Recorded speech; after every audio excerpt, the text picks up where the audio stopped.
Alright, what's up guys? My name is Zack, and today, and for the last week, I've been driving the 2026 GMC Hummer EV Pickup 3X.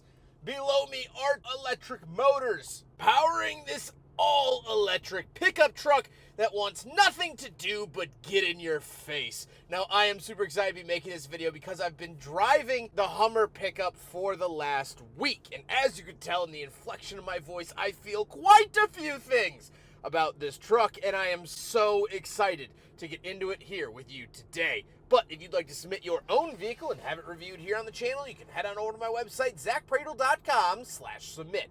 It's a quick and easy submission form. It takes under a minute to fill out, and I come out to you. And if you'd like to see all my videos weeks or sometimes months in advance, you can head on over to my Patreon for only $5 a month. But let's get back to that all-electric drivetrain. Well, there's two big talking points when it comes to the Hummer EV: the power and the range. Well, this 3X model makes 1,000 horsepower and can go up to 380 miles per charge. Now, there are other GM EV big boys that will go further. The Silverado EV has touted 460 miles of range, but for that 1,000 horsepower, you get a little cut in range. This is a big, massive beast of a vehicle. It is four-wheel drive. Let's talk about how it drives. It is a handful, mouthful, and footful. When you put your foot down in the Hummer EV, it almost cartoonishly picks the nose up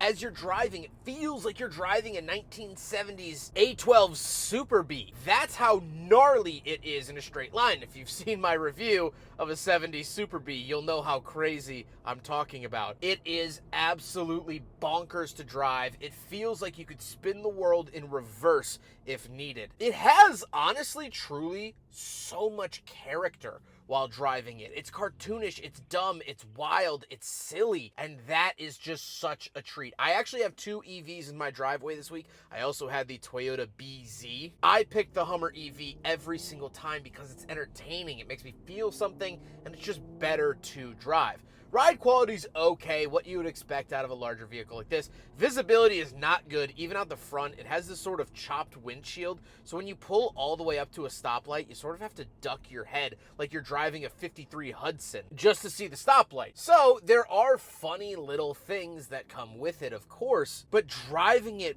boy, do you feel like the man on campus, and I'm happy to embrace that feeling today. With that stuff out of the way, let's talk about the interior. Well, in front of me, I have a completely digital gauge cluster. Nothing really new here. GM's been using this for quite some time. It's easy enough to read, and it works. On the steering wheel on the left, we do have our adaptive cruise, which does have Super Cruise. So this is a Super Cruise equipped vehicle, meaning hands-free highway driving, and it does an okay job at it. There was a couple times where it would just randomly shut off, turn on, turn off, weird instances like that. But overall, generally over the 2 hours on the highway I took it, it worked for probably an hour and 40 minutes. Off to the right, we do have our selectors for that gauge cluster screen, as well as some phone options. Off to the left, I have a giant climate control vent. We have the parking switch, front and tailgate release, lane keep assist, all the windows down, as well as our light and plug options. And moving on to the door, we have our memory seat options, lock and unlock, power mirrors, and power windows.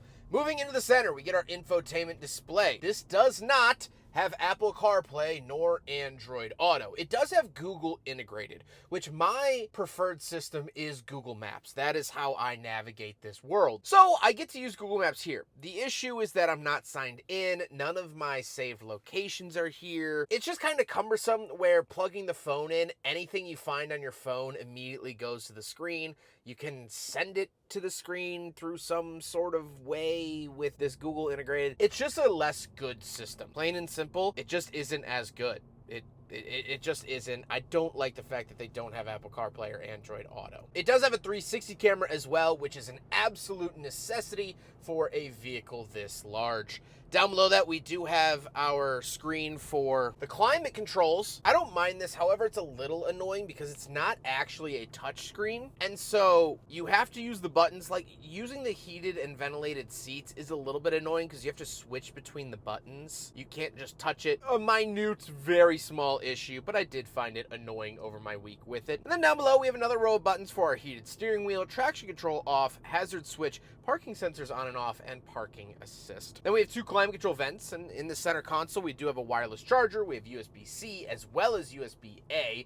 Love that you get both technologies there. Shifter in the center, pretty typical shifter, works well, no complaints. And we have cup holders off to the right, so we will do a big friggin' bottle test. And I think it goes down far enough. It's a tight squeeze, but that's okay. A pass for the big friggin' bottle test. And then our mode button. So this is probably the button that people want to talk about the most because we do have our rear steering assist, we have our height control, as well as crab walk mode or king crab mode that will allow you to drive diagonally. It's a very, very fun feature. Is it practical? No. The rear steering helps out a ton. Rear steering cuts down the turning circle a ton to the point where it feels and steers like a smaller SUV, which is insane because of how large this car is. The actual crab walk mode, driving diagonal, doesn't really come in handy at all, but it is very, very cool to show your friends and family. Then we have the center console, 12-volt outlet in there, and the seats. The seats are leather, heated, power, memory. Definitely comfortable enough. I don't mind them. And I did take this on a mini road trip. My back didn't hurt, things like that. So it overall works pretty well. However, speaking of seats, we do have back seats. So let's go do a back seat review. POV, you're a child of divorce and your dad's picking you up at a McDonald's off of I-57 because it's the mutual meeting point in between your mom and dad's house. Here we go, getting in. So once we're in the back of the Hummer EV, we do have our own climate controls and heated seat options. We have USB-C and USB-A, climate vents, storage, and a wall outlet. You do get a wall outlet down there. Knee room is good. Headroom is also good. I do get to enjoy these T-tops as well. Pull this. I believe there's one over my shoulder. I should be able to, lift this out. So I could take this top off as well. I'm not going to. It is very cold today, but something you can get. Interestingly enough, in some versions, this is clear. This is not actually tinted. This is like actual, like opaque material. So you don't get any light through there at all, although it reflects, obviously, the ground, so you get some light. You also do get a center console, cup holders in there, and you can pull the centers of the seats out to conceal any contraband or hide any goodies in there. Overall, the back seat is spacious enough for a 5'11", not small guy to fit back here. I'm pretty comfortable. Got my heated seats, got my climate controls going, got my phone plugged into the outlet. I'm living a good life. So that's a good thing. Let's hop into the very back. We'll take a quick look at the bed and tailgate, and then we'll talk about the looks. All right, coming around the back of the Hummer EV pickup, we do have 2 buttons. So this little partial shaped button will let you fold this down, and you could fold this up. So if you have like extra long planks or something that you want to keep the tailgate closed but rest up against here, you can do that. But we could put this back down, fold that up, and then hit this big button, and now the full tailgate comes down. Again, we can then hit this button as well, fold this part down, and then open this up. And you have now a step to get into the back of the truck. Silverado's been doing this for like the last decade. This isn't anything new, but it's nice to see the Hummer EV comes with that. Once we are in the back of the truck, we do get some LED lights. We get a wall outlet over here. However, unfortunately, we do not get the midgate that some other of the GM electric trucks get.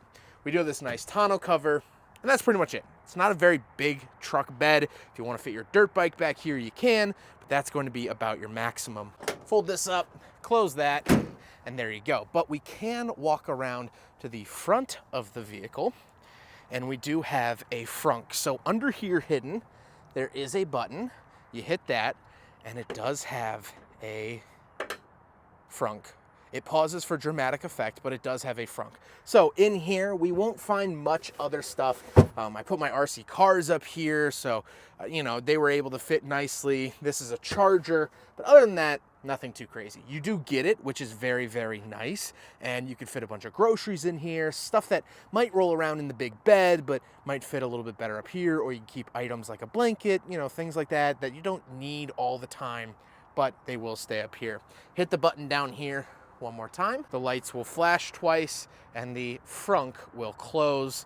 Oh, doesn't that look so cool? Let's talk about the looks. Now we gotta talk about the looks. I do like the color of it. I love the presence of this Hummer. Conversations stop when you pull up in this Hummer. I'm not kidding. My neighbors were mid-conversation, stopped and looked over and watched me go by. That's the sort of presence that this vehicle has. Now, part of that is the design, but I think the bigger chunk of that is literally its physical size. This is an enormous vehicle to the point where I can't park it in my driveway because the outsides of the tires touch both sides of grass. I give me and my neighbor a lawn job if I park in my own driveway. That is how wide this vehicle is, and that's why it has those 3 orange lights up above the windshield. It legally has to have that, so oncoming traffic at night knows that it is a large, oversized vehicle. That's not for aesthetics. I know the Raptor made it popular, and now people are putting it on their Ford Explorers and Escapes for some godforsaken reason. That is a legitimate legal requirement because of the width of the car. So that's what we're dealing with. Last but not least about the looks, this does have T-tops that are removable. It is frigid here in Chicago today, so I will not be removing them, but that is a really, really cool feature and basically one of, if not the only vehicle on sale today with T-tops. So that's a pretty cool feature. With all of that being said, let's get on to my final thoughts. What do I think driving the Hummer EV Pickup 3X for the last week? Well, I've boiled down my thoughts to the fact that this is probably, if not the stupidest, dumbest, most insane vehicle on the market today. It's $120,000. It is extremely inefficient. I've been averaging 1.4 miles per kilowatt hour. Most EVs I test are between 2.8 to 3.5. This is a 1.4. And when I went to go charge it at an Electrify America station, because I do not have a charger at my own home, it cost me $93 to go from 30% to 95%, or whatever it ended up being. Almost $100. This is not a cheap car to run. It's not a cheap car to buy. No one needs this. This shouldn't be on the market. This shouldn't even exist. There is no point to this Hummer EV. And honestly, if it was gone tomorrow, I think the world would be a better place. That being said, I really like it. I love this Hummer EV. Driving it just makes you feel like Rambo jumping out of a burning building into a Huey. That's what it feels like to drive this thing. And I love that. It makes you feel like a bodybuilder. It makes you feel like the Hulk. It makes you feel so special, so unique. I was on the highway yesterday and I passed a Cybertruck and I had this spasm in my chest where I just yelled, dork, because this is what the Cybertruck was trying to be. The Cybertruck is this, but just for nerds. The Hummer EV has become a character of itself. It's just this out-of-body, cartoonish automobile. And I absolutely love it. It's just so insane. It's like the Fast and Furious movies, and you go, surely they can't top this, and then the next one they do. Now there's a Fiero going to space, and cars jumping from skyscraper to skyscraper. And I feel the same way about those movies. Would I ever consciously, in good faith, buy one or watch one? No. But when I want to be silly, when I want to giggle, when I want to forget the world, they're great.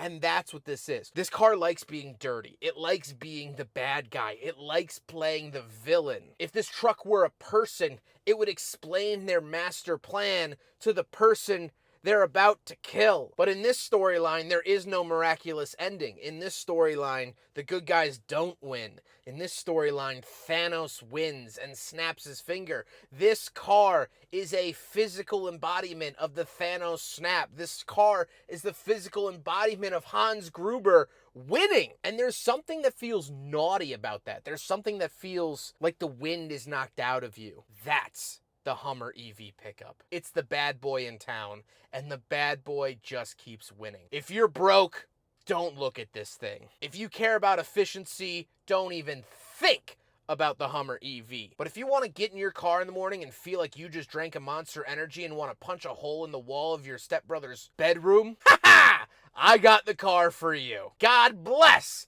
the Hummer EV. I hope you guys enjoyed the video. Huge thank you to GMC for loaning me this muscle milk of an automobile. Huge thank you to G. Schmitz for facilitating the cleaning and delivery of this vehicle. And of course, the Midwest Automotive Media Association. But I hope you guys enjoy.